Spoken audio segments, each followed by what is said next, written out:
Hi everyone, how are you doing? Gemma here. So today I want to talk to you about trauma bonds and twin flame relationships. And if you are here, which I imagine you're here because your soul is on a different journey, you're here to really learn and grow and be the best version of yourself. And you may have experienced some challenges along the way. You may have felt weird or different or like the black sheep of the family as a child, and have overcome challenges like low confidence, low self-esteem, um, and really stepping into your authentic truth and your most authentic self. And if you're here on this journey, then I'm imagining that you've either experienced or will experience a trauma bond relationship. Now, this has been a really key part of my healing and development journey. And there's a lot of misinformation out there on the internet about this. So yesterday, I had it channeled through me that I needed to come on and share this experience, to be the most authentic, expressed version of myself, but also to help others, because you might be going through this experience and there's a lot of misinformation in the spiritual community about trauma bonds, and in particular, quite a few of them are badged as twin flame relationships or twin souls. And that can be quite damaging, and that's also been my experience. And I've had a lot of resistance to sharing this experience, but I feel like now is the time for me to speak out about this, and start to open a bit of a dialogue about this, because it can feel really quite traumatic at times, but also it can be an absolutely incredible healing when you know the reason of a trauma bond relationship. Okay, so as you know, I had a 14-year relationship and I was married, and the universe basically decided, the more I worked on myself throughout that relationship, the more I stepped more into my authentic truth and became a more confident person. I left my corporate job, I left my dream home to pursue my business, and really step into alignment with that authentic version of me.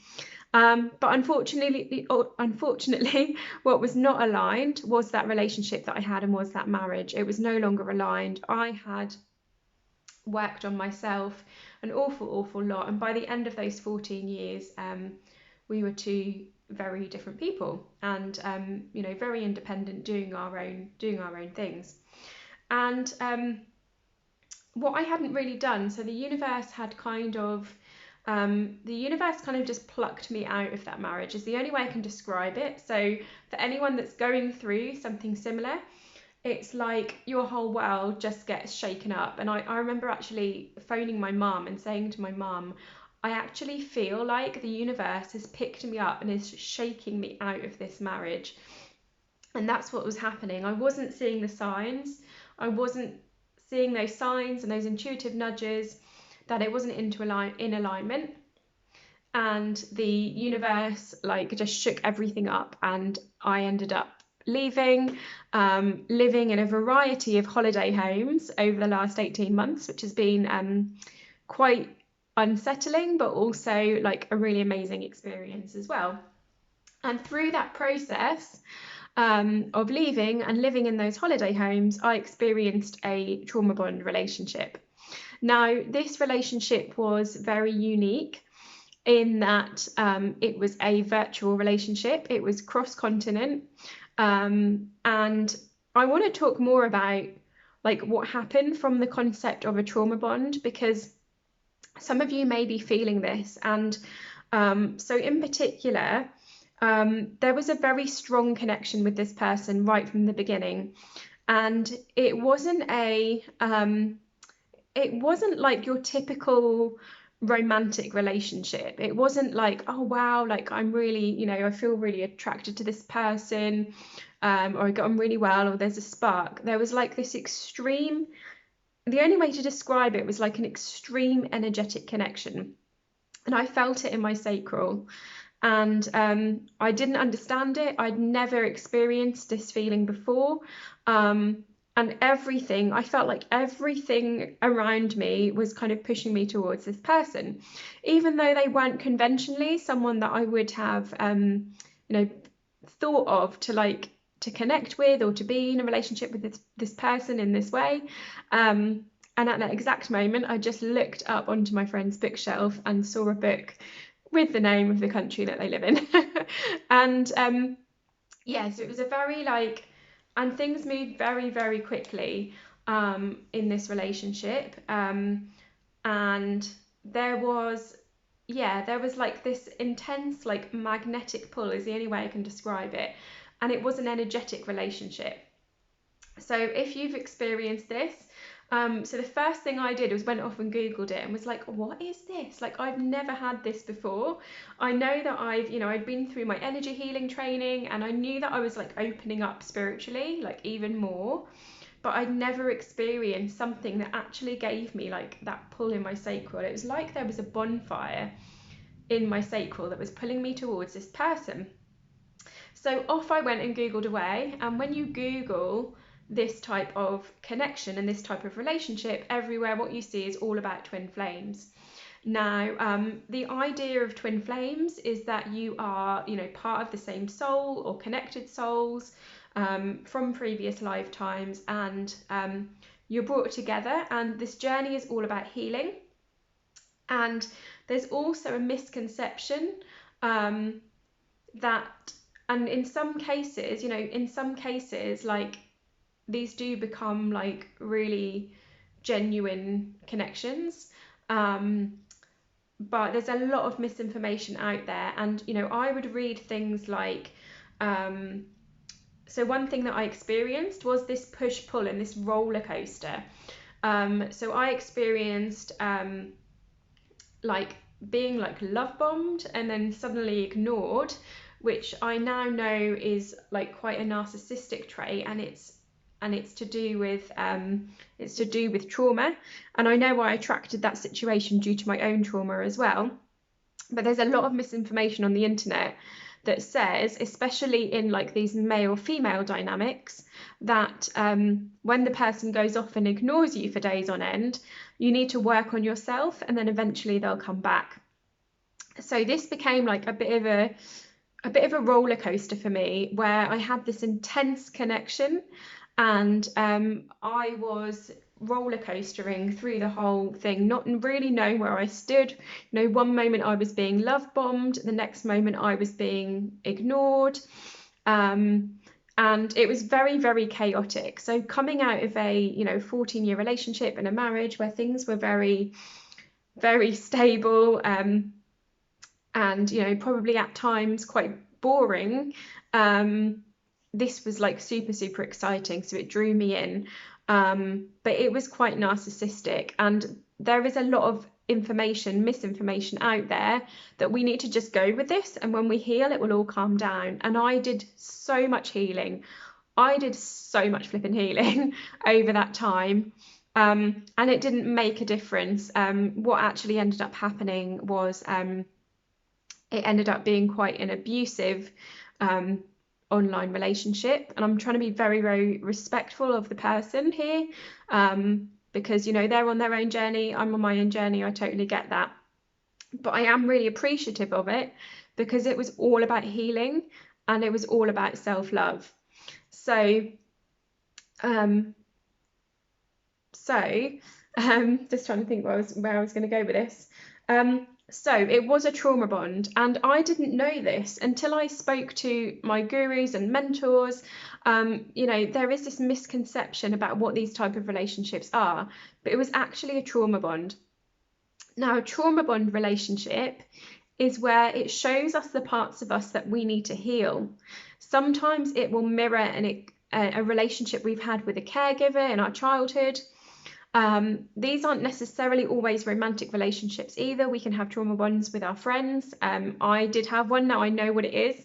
I did have one with a friend a few years ago where this push-pull dynamic played out. And it is all about healing. So what this did for me was this navigation of these highs and these lows, and these triggered. I would get very deeply triggered. And as you know, like, I'm a massive fan of triggers, because triggers show us where we're out of alignment. Triggers show us what we need to heal. Triggers show us our shadows. And there can be some real gifts in our shadows as well. So as you know, I'm a huge fan of shadow work and triggers. But it's through being triggered by these relationships is that we are showing what we need to heal. So yes, it is about healing. No, it does not necessarily mean that this person becomes your soulmate once you've done all the work. Because I was constantly trying to heal everything to get this person to come back to me when they would run off. And this was a huge lesson for me. So it was all ultimately about self-love. And what happened is it got to the point of navigating these highs and these lows, where I would be triggered, something would come up, I would heal it. And the whole thing was about self-love. It was about choosing myself, and the needs that I didn't get met within that relationship, albeit it was a very strange virtual relationship. So if anyone needs any tips on how to navigate a completely virtual relationship in lockdown, loads of tips on that. But yeah, this was a trauma bond scenario. And with a trauma bond, what we're doing is we're getting triggered for things within us that we need to heal. And as I said, for me, this journey was about self-worth. And as soon as I chose myself, everything changed. So what you need to do, so if you're in this scenario now, or you're starting to feel like you're going into this scenario and you're getting like this almost, the only way to describe it is like a bonfire in your sacral, and you just feel really drawn to this person, then just watch out for the triggers. And of course, trauma bond relationships can become, can turn into good relationships if both parties do the healing. And this is really key. What sometimes happens is one person will do the healing and will work on themselves, and in particular the subconscious mind and their traumas and triggers. The other one won't. They then become a mismatch, and they might have been at vibrational alignment at the start, but if one person does the work and one doesn't do the work, they become out of vibrational alignment, and eventually that relationship will fall away. So that that can happen in trauma bond relationships. But if you both do the work, then of course it can continue. So this for me was all about self-love, and I really chose myself. And what I had to consider was, what are the things that I feel I need? Like, what am I being triggered about? Firstly, and a lot of the things I was being triggered about were things within me that I needed to look at, and gifts within me as well. Things I needed to heal, things that related to my childhood, and in particular the relationships with the caregivers in my childhood, and choosing myself. Okay, and the moment I chose myself and I decided and I stepped into, like, the only way I can describe it is like this queen vibe, right? I'd just come out of my relationship as well, this 14-year relationship. And I'd had this moment, I can remember it so clearly. I was sat on the dining room floor and I was crying, and I was like, oh my goodness, like, I've reached age 35 and like, I've not loved myself up to this moment. I've not loved myself. I've not chosen myself. I've been like an epic people pleaser. Whether that was to please the corporation that I worked for, whether that was to please my friends, please my family, and I've not chosen myself. And in that moment, and through those triggers from the trauma bond, and what I felt like I needed from him, I gave myself. So I gave myself epic self-love every day. I went more into my feminine energy. I took really good care of my body. I meditated. I walked in nature. I actually went down to the river today. I revisited the river today at the farm where I lived for 5 months. And I used to spend lots of time just sitting by the river, being in nature, being in my feminine energy, and taking myself out on dates as well. So I was doing that once we came out of lockdown, taking myself out on dates and just really being there for myself and being there for me. And that was the moment, as she walked past, that was the moment where I met Coral. When I was, and this is what you'll find, is that when you work through this trauma bond and you work on the things in yourself that are things that you need to heal, this is not about the other person. This is not about you being worthy in their eyes. This is about you being worthy in your eyes.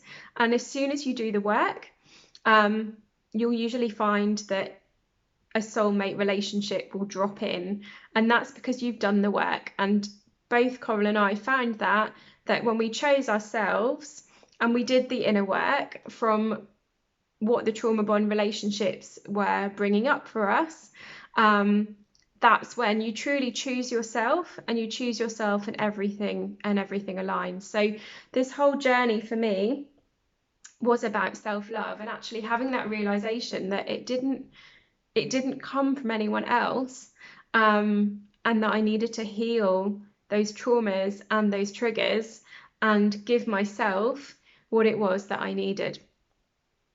So slightly different video today, but this has been a huge part of my healing journey. And if you are here, then my guess is that you have experienced this type of relationship, or may experience this as you continue to align with your authentic self.